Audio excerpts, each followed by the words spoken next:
Esta es la clase de procedimientos médico-quirúrgicos de primer nivel de atención.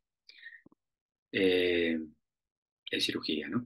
El cierre de las heridas tiene como objetivo colocar los tejidos afectados en su posición original.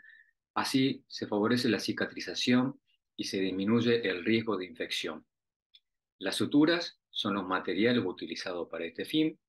Estas suturas pueden ser hilos, grapas, suturas adhesivas o adhesivos tisulares. Vamos a clasificar cada una de esas. Con respecto a los hilos de sutura, se pueden clasificar según su origen o según el número de hebras. Según su origen pueden ser natural, sintético, metálico. Según el número de hebras pueden ser hilos de monofilamento o multifilamento. Con respecto a las suturas de origen natural, el catgut es un colágeno que procede de la mucosa intestinal de ovinos y bovinos. La seda es una composición fibras precedente de los gusanos de la seda. El lino es una composición de fibras del tallo del lino. Y el algodón es una composición de fibras de celulosa. Eh, las de origen sintético pueden ser absorbibles y no absorbibles. Las absorbibles tenemos la poliglactina, el ácido poliglicólico, estas son de las más frecuentes, poliglecaprona y la polidioxanona, son menos frecuentes de usar. Y los no absorbibles tenemos las poliamidas, el poliéster, el polipropileno y el polibutéster.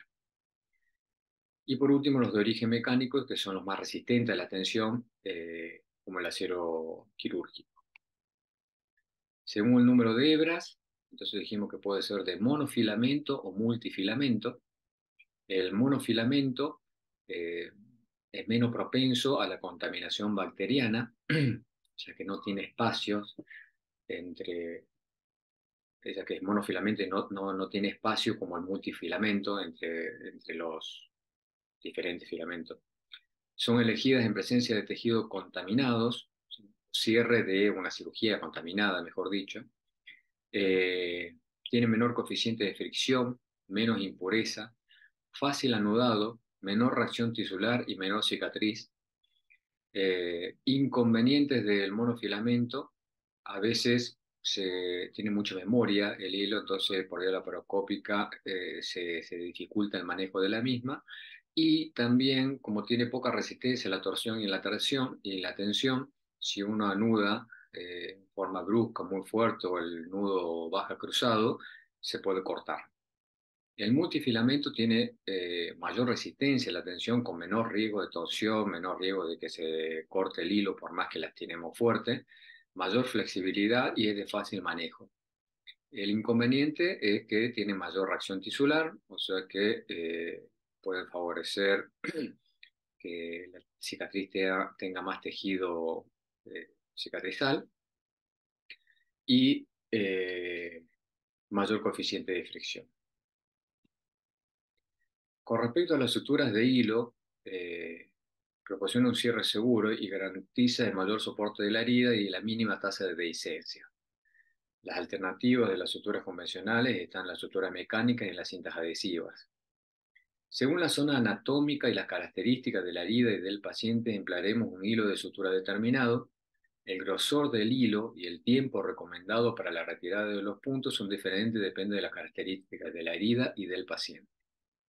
Entonces, esto quiere decir que, por ejemplo, si nosotros tenemos una herida facial y queremos dejar la menor cicatriz posible, utilizaremos agujas lo más chico posible, con hilos lo más fino posible, que aseguren el afrontamiento de los bordes, y retiraremos lo antes posible los puntos para que deje menos marca. Si lo tengo en el cuero cabelludo, que es un tejido menos elástico, eh, muy sangrante, entonces puedo utilizar un hilo con una aguja de mayor grosor y hacer puntos separados, más groseros, ya que es una zona donde quiero asegurar una buena tensión en la herida y no es una zona visible. ¿Sí? Las grapas son, como indica la figura, son grapas de metales. Hay aparato especial para ponerlas y un aparato también especial para sacarlas.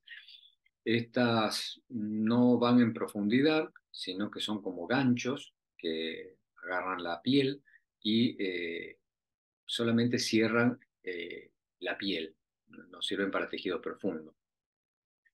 Eh, pero bueno, disminuye la posibilidad de infección y de isquemia del tejido suturado, ¿no? Después tenemos algunas cintas adhesivas que sirven para aproximar los bordes. Esto generalmente en heridas más bien faciales, en donde uno puede tener mucho cuidado, en donde no hay tanta tensión de la piel, donde la piel es más elástica. Pero, por ejemplo, las cintas adhesivas en lugares de flexión, como por ejemplo la rodilla, los nudillos de los dedos, etcétera, tienen una gran tendencia a despegarse y abrirse, ¿no? Y los adhesivos tisulares, que es la figura de abajo a la derecha, los adhesivos tisulares son adhesivos líquidos, ¿sí? Uno afronta la herida y pone este adhesivo por encima de la herida afrontada. El- es una solución rápida que deja poca cicatriz, eso es cierto, pero el problema es si se llega a abrir. Si se abre o se despega en la evolución de la cicatrización y todavía los bordes no se han afrontado, el riesgo es que la herida quede abierta y tengamos que hacer un cierre por tercera intención o dejarlo que cicatrice por segunda intención, depende del caso. El ejemplo típico es el Poxipol que utilizan en la guardia como adhesivo tisular, aunque obviamente existen otros adhesivos tisulares eh, que se utilizan más frecuentemente en los quirófanos, ¿no? Indicaciones y contraindicaciones de los adhesivos tisulares, indicaciones cara, labio, mucosa, extremidades, manos, tronco. eh, Se recomienda suturar subcutáneo, heridas pequeñas. Sí, heridas pequeñas que se puedan afrontar fácilmente los bordes, que tengan poca tensión, el cierre, etc. Y las contraindicaciones son heridas con evidencia de infección activa, gangrena, obviamente, superficie mucosa o área de unión cutáneo-mucosa, porque es imposible mantenerlo seca, necesitamos una superficie seca para hacer que los adhesivos funcionen. Áreas pilosas densas, por el mismo motivo, no pueden pegarse, áreas expuestas a secreciones, antecedente de hipersensibilidad bueno, a los materiales utilizados en las cintas o adhesivos tisulares. Eh,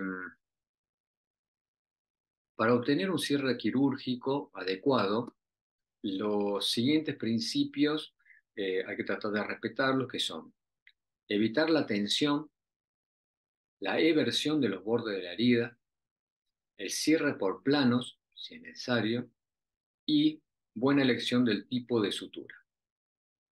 Las suturas discontinuas son las más apropiadas en cirugía menor, son las suturas discontinuas, significan como indica la figura inferior derecha, poner un punto, anudarlo, cortar el hilo, poner otro punto, anudarlo, cortar el hilo.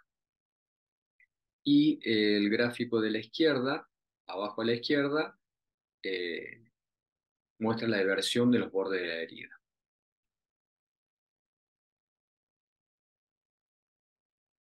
Después estos son diferentes tipos de puntos, ¿sí?, que podemos utilizar en la práctica. Son puntos separados, obviamente. El punto invertido subcutáneo, para la aproximación del tejido celular subcutáneo. El punto colchonero vertical. El colchonero es el que tiene una entrada por un borde, posteriormente pasa por el otro borde, sale a través de la piel y vuelve a introducirse en U y por último pasamos nuevamente sobre el borde proximal y hacemos el nudo. Eh, Son nudos con, con un ida y vuelta de los hilos que en superficies de mayor tensión de la herida, cuando no se pueden cerrar bien, por ejemplo, porque ha perdido eh, alguna porción del tejido por desgarramiento, por necrosis, por infección y la tuvimos que sacar, etcétera. Entonces, si los bordes de la herida eh, al acercarlos presenta tensión, eh, estos puntos colchoneros, sea el horizontal o el vertical, tienen mayor resistencia a la tensión. Después tenemos las suturas continuas simples, que es a través de una hebra, pongo el primer punto, lo anudo y cierro toda la herida con la misma hebra hasta llegar al último punto donde vuelvo a anudar. O sea, tiene un nudo al comienzo, un nudo al final. Y las suturas intradérmicas, que es aquel que entra primero por la piel y después en toda la herida va por la dermis o la hipodermis, aproximando los bordes y por último salgo nuevamente a la piel y hago un pequeño nudo para trabar la sutura. Estas suturas son muy estéticas, pero son impermeables y en caso de heridas contaminadas o heridas que tengan alguna posibilidad de infección, no conviene hacer o hacerlo parcialmente. O sea, por ejemplo, cerrar 2/3 de la herida con una intradérmica porque quiero mantener la estética, porque es un lugar visible, por ejemplo, y dejar un extremo libre con puntos separados, en caso, por las dudas, la herida se infecte. Pero cuando es una herida sucia o eh, con grandes posibilidades de infección, se prefieren hacer puntos separados, los cuales pueden ser manipulados individualmente, o sea, puedo extraer los puntos que yo necesite extraer para hacer un buen lavado de la herida posteriormente. La intradermis se utiliza generalmente en cirugías limpias. Después, con respecto a los drenajes quirúrgicos, existen dos sistemas de drenaje, uno es del activo y el otro es el pasivo. Los sistemas abiertos y cerrados, los abiertos pasivos, los cerrados activos. Ahora vamos a mostrar algunos ejemplos de esto. Pero bueno, los sistemas abiertos pasivos vierten en contenido desde el interior de la herida hacia el exterior, eh, no están conectados a ningún aparato suctor en especial o ningún recipiente, por eso son abiertos, y generalmente con los movimientos del paciente, posiciones, etcétera, si hay líquido, irá hacia el exterior y manchará la gasa, por eso son pasivos, ¿no? Los sistemas cerrados activos vierten el contenido a un dispositivo colector que puede tener la capacidad de succión o no, pero al ser un circuito cerrado entre un tubo colector que va desde adentro de la herida hacia un dispositivo colector, eh, generalmente este dispositivo colector tiene una presión negativa, por lo tanto se los considera activos, ¿no? Bueno, se va a entender mejor con los ejemplos. Este es el drenaje pasivo, tipo Penrose, ¿sí? Se deja un drenaje en una herida sucia, por ejemplo, por mordedura de perro, en donde no se puede suturar por el alto índice de infecciones que tiene, y se lo fija con un punto en la piel. Se deja una gasa y obviamente si ante la presencia de secreciones va a tener una tendencia de salir a través de este drenaje. Acá este es un ejemplo de un drenaje con un sistema cerrado y activo porque eh, tiene, se utiliza el drenaje, por ejemplo, en la cavidad abdominal, se deja el tubo de drenaje se muestra en la figura superior izquierda, la parte más blanca está multifenestrada, esta es la que va a quedar en la cavidad abdominal, y la parte más transparente es el tubo que conecta esta parte multifenestrada con el recipiente. El recipiente es un sistema, es como una perita que tiene un sistema de válvula unidireccional, ya que el aire puede salir esto está en la figura que está a superior derecha. La primer figura de esta superior derecha, en donde uno saca la tapita, saca todo el aire y vuelve a taparlo. Como esto es de goma, tiende a dilatarse nuevamente, succionando, produciendo una presión negativa.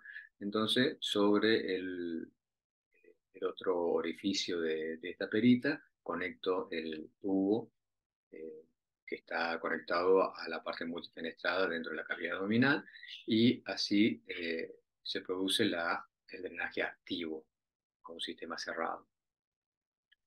Este se llama drenaje Jackson-Pratt y es muy utilizado en toda la cirugía que necesita un drenaje intraabdominal.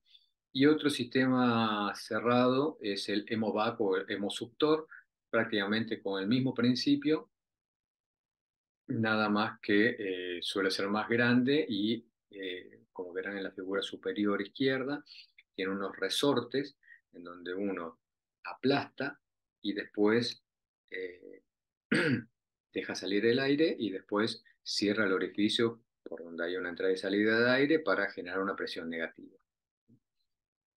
Eh,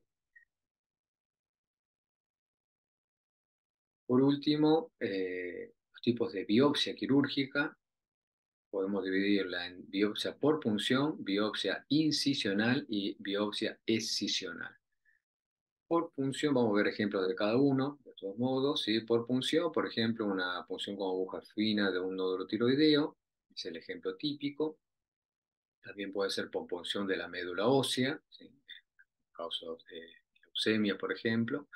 Eh, Después tenemos eh, la biopsia incisional, que es la que toma una muestra, el punch de alguna lesión de piel o eh, las pequeñas biopsias que se toman a través de un procedimiento endoscópico, o bien una biopsia incisional con el bisturí, solamente sacando una porción de la formación tumoral.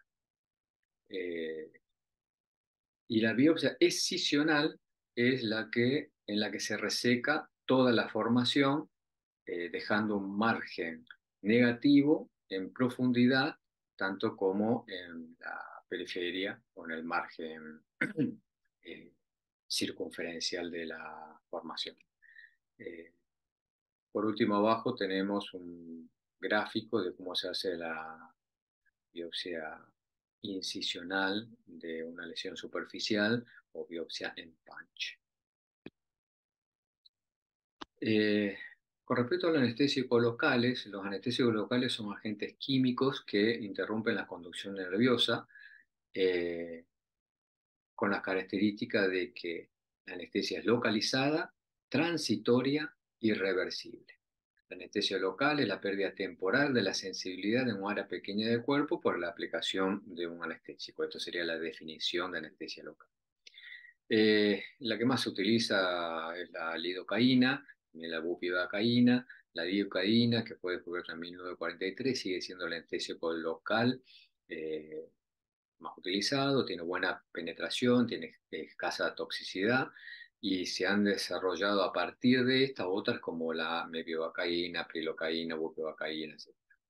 La original o la más básica, o la primera en descubrirse, fue la lidocaína.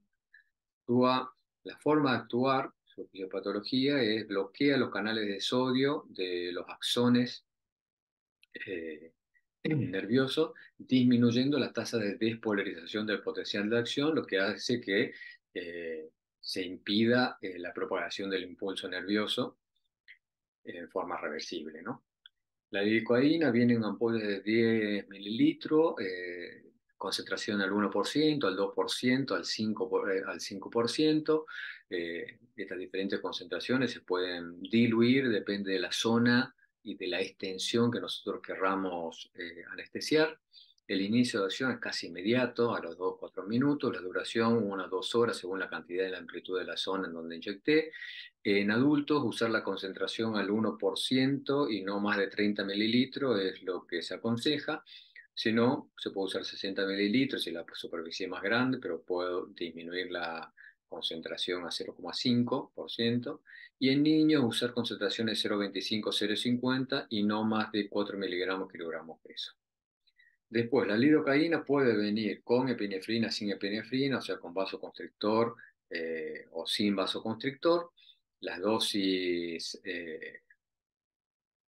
bueno, aproximadas sin vasoconstrictor son 3 ampollas, eh, con... Está bien. Con vasoconstrictor, 5 ampollas al 1%. Sin vasoconstrictor, 3 ampollas de 10 miligramos, 10 mililitros, perdón, al 1%. Bueno, la ventaja de los vasoconstrictores es que prolonga la duración del efecto anestésico, aumenta la intensidad del bloqueo, desciende la velocidad de absorción, por lo que aumenta la dosis máxima, disminuye la toxicidad sistémica y reduce el sangrado del campo quirúrgico.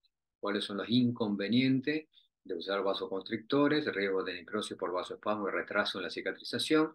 Disminuye el pH, y estos excipientes hacen que tenga un pH más ácido para evitar la labilidad de las catecolaminas, con el consiguiente aumento del dolor al realizar la infiltración.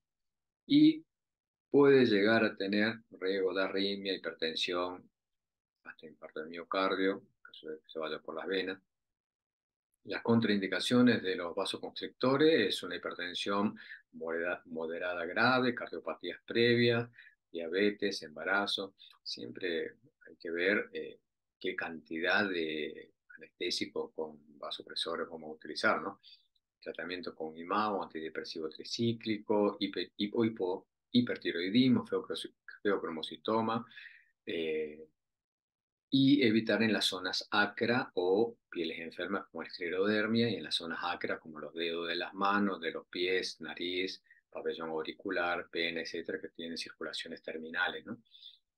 Para evitar la necrosis. Eh, y obviamente cuando la piel está algo desvitalizada eh, y queremos asegurarnos la irrigación de la misma, no utilizar también con vasopresores. Bueno, esto es con respecto a las técnicas de quirurgia de los